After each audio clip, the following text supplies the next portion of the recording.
Dias de Lima. A minha formação acadêmica é em Letras e trabalho aqui no Instituto Histórico há exatos 28 anos. Bom, antes de vir para cá, eu trabalhava na Fundação Cultural Padre João Maria, que quem fundou foi Ulisses de Góes, né? E nessa fundação foi quando eu comecei a ter contato com o pessoal daqui, porque tinha pessoas da Academia de Letras, tinha pessoas do Instituto Histórico,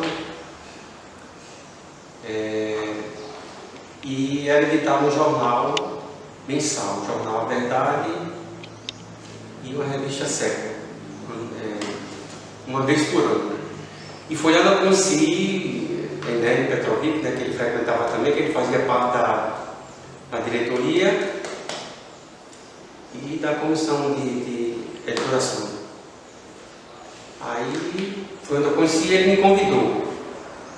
Viu que eu trabalhava com a editoração de texto, que eu trabalhava direto com um jornalista, era Arlindo Freire. Era eu, Arlindo Freire e Edenildo Simões, que é do Departamento Estadual de Imprensa. Edenildo trabalhava na parte de declamação de texto, eu trabalhava na parte de editoração, organização de texto, e Arlindo era editor-chefe. Aí ele me via, às vezes que ele chegou lá, ele me viu fazendo esse serviço, né? E como precisava de uma pessoa aqui, ele me fez o convite de vir para o Instituto. Isso em 95. No final de 94 foi. Eu comecei na fundação em 1993. Aí de imediato eu fiquei meio assim, porque eu ia ficar preso em expediente aqui, né? E eu tinha meus serviços como autônomo, de editoração mesmo. Aí eu acho que na segunda ou na terceira vez que ele convidou eu vim e comecei a dar um expediente aqui, mas também o horário não era aquele horário, era um horário mais flexível, porque eu saía daqui direto para a fundação. Aí eu vim para cá para trabalhar exatamente para a editoração de texto. Trabalhava na parte de editoração de revistas do Instituto, livros dele, e como eu já conhecia alguns sócios, fui tendo contato com esses sócios da Academia de Letras, mais ainda do Instituto Histórico, e começou a aparecer mais serviço, né? Que era um veio. Agora esses serviços extras eu fazia em casa. Aí também foi aí quando eu comecei a conhecer e ter contato com Olavo de Medeiros, e o pessoal que frequentava aqui, né? Na realidade eu vim mesmo e iniciei já fazendo a editoração de um livro de Aurélio de Almeida, Paris nos Tempos de Debussy. Esse livro foi publicado em 97 e eu tive a honra de ter um livro autografado por ele. O doutor Enélio levou, ele autografou ainda, já estava direitinho, né? Já estava camado, mas autografou. E logo em seguida, o Olavo me convidou também para fazer uma editoração do livro dele, Os Holandeses da Capital do Rio Grande, que foi publicado em 99. Aí depois veio de João Luiz Mendes Melo, que é o Trampo Minha Vitória. Aí veio Paulo Pereira dos Santos, Bruno Vilaça, foram 3 edições também. História de Giovanni. Foram 3 livros de Bruno Vilaça. E meu trabalho aqui com o doutor Enélio era direto na presidência. Era ele e eu ao lado ali, e não faltava serviço. Era serviço, na época era serviço mais voltado mesmo para essa parte da editoração, convites, diplomas que a gente fazia aqui mesmo, algum lançamento que tinha, aí precisava fazer encaminhamento de correspondências, mas o foco mesmo era a editoração. Eu trabalhei em várias revistas, editoração de algumas revistas do Instituto Histórico, pela parte da manhã, e Olavo de Medeiros, ele era muito solicitado aqui, até por conta da condição dele, né? Historiador, né? E expert em história da colonial brasileira, né? Era muito procurado. Eu cheguei a ver aqui até pessoas vindo de fora, da Holanda mesmo, que já haviam indicado para procurar ele para consulta a respeito dessa área, holandesa, portuguesa, e ele atendia geralmente ali no salão, mas ele ficava geralmente atendendo no salão, e o pessoal da área de pesquisa precisava de alguma coisa, ele também vinha, porque ele era muito prestativo. Aí frequentava ali na época que ele estava Oswaldo Martini, Cláudio Galvão, o próprio Jurandir Navarro, Antônio Luiz de Medeiros, Itamar de Souza, às vezes vinha por aqui. Olavo era uma pessoa, ele era altruísta, sabe? Ele sempre gostava de ajudar sem demonstrar. Eu vi muito ele fazer isso, ajudar, e sempre estava disposto a colaborar com as pessoas que vinham procurar ele. Às vezes ele marcava até horário. O expediente daqui, ele começava muito cedo, mas também saía cedo. Ele tinha chave do prédio, né? Aí saía cedo. E a convivência com ele, com o pessoal, era maravilhosa. Todo mundo gostava de Olavo. E depois desse período de convívio, ele veio, quer dizer, eu convivi com ele de 95 a 2005, quer dizer, que era um convívio não com muita proximidade, porque eu trabalhava com o presidente, né? Mas sempre tinha acesso, aqui era tudo aberto. Os sócios que chegavam, ou qualquer autoridade que chegava, vinha direto para cá. Eu também recebia aqui. E mesmo sem querer, eu tinha que ter contato com eles. E também o pessoal que eu trabalhava atendia aqui, que era o sócio do Instituto, da academia. E Olavo, antes de Olavo falecer, foi o primeiro e único lançamento de livro que eu fui, mas não foi nem aqui no Instituto, foi em Ares. Foi um livro de Claudio Barroso, Vila de Ares. Isso no ano que Olavo, eu acho que foi em março.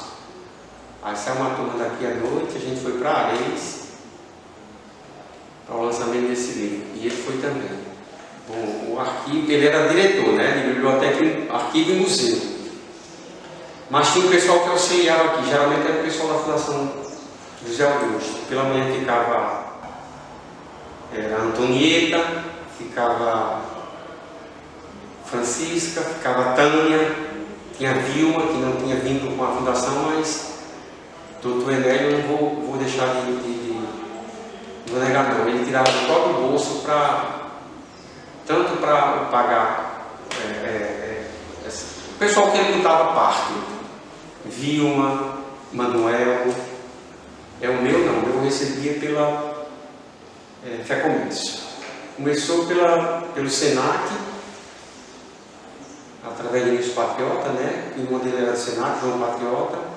Aí ficou vindo uma gratificação que era acoplada no meu salário para complementar.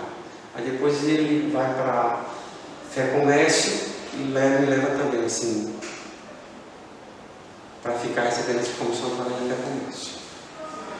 Aí tinha esse pessoal para auxiliar o Olavo, e era o pessoal que tinha acesso à biblioteca mesmo. Lógico, ele sabia de tudo em relação ao arquivo, né?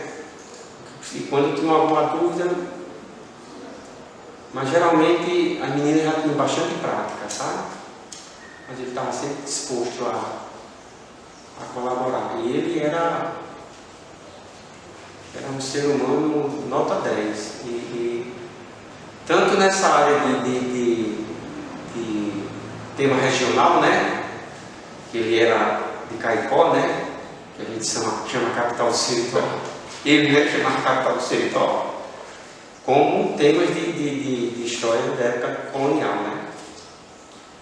Aí esse contato que eu tive com ele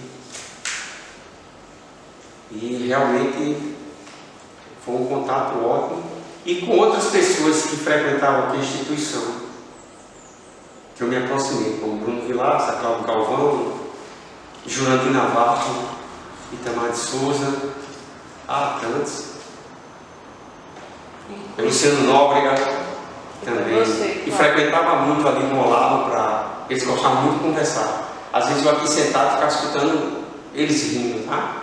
O Olavo era muito, gostava de prosear.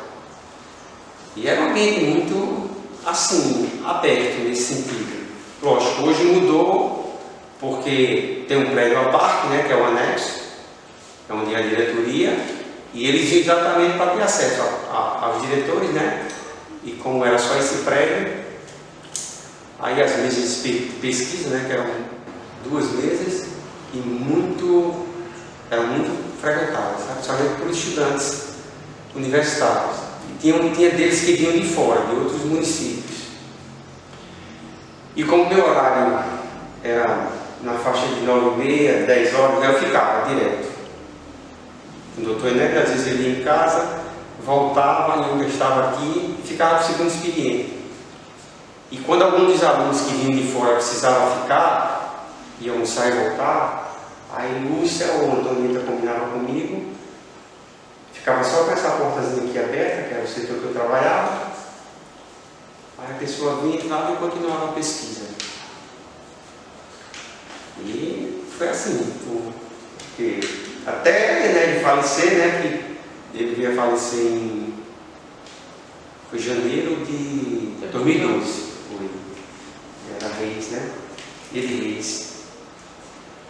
Aí quando ele faleceu,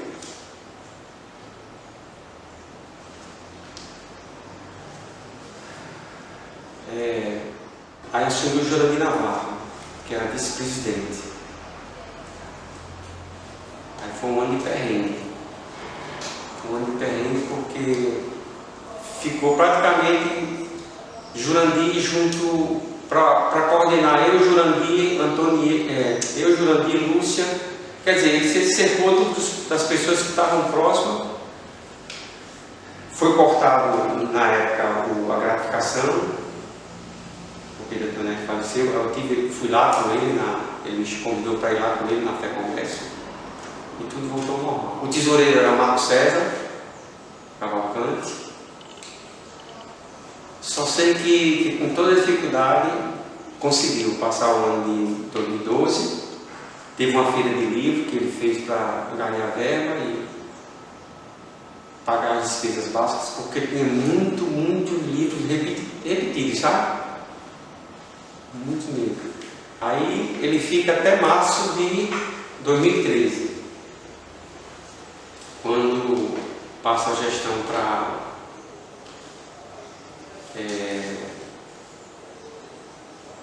Valério Mesquita, quando começa a modificação no Instituto Histórico, quer dizer, para melhor, né? A reforma, né? As organizações. Aí foi também um período de muita batalha, muito confronto, muito embate, porque tiveram que mexer com algumas coisas, né, que era tombado. Aí o vice de Valério era Augusto Monetti. E quando Valério sai, Augusto assume por 2 gestões, né? Aí passa para a doutora Juventina, que foi um marco, né, na história do Instituto, porque a primeira mulher presidenta, né, da instituição, e graças a Deus até hoje é uma guerreira, viu? Pronto, aí quanto a parte de tesouraria, nesse período de Jurandir para cá, de Jurandir era Marco César. E quando Valério assume, aí vem Eduardo Rosso, em seguida vem Jorge Veras, Guga, né? Augusto Coelho, né? Aí depois de Augusto veio Manuel Neto, Manuel Cavalcante Neto. E por último, penúltimo foi Maria Elza, né? Que teve que sair por questões pessoais, familiares dele. Não estava dando como conciliar.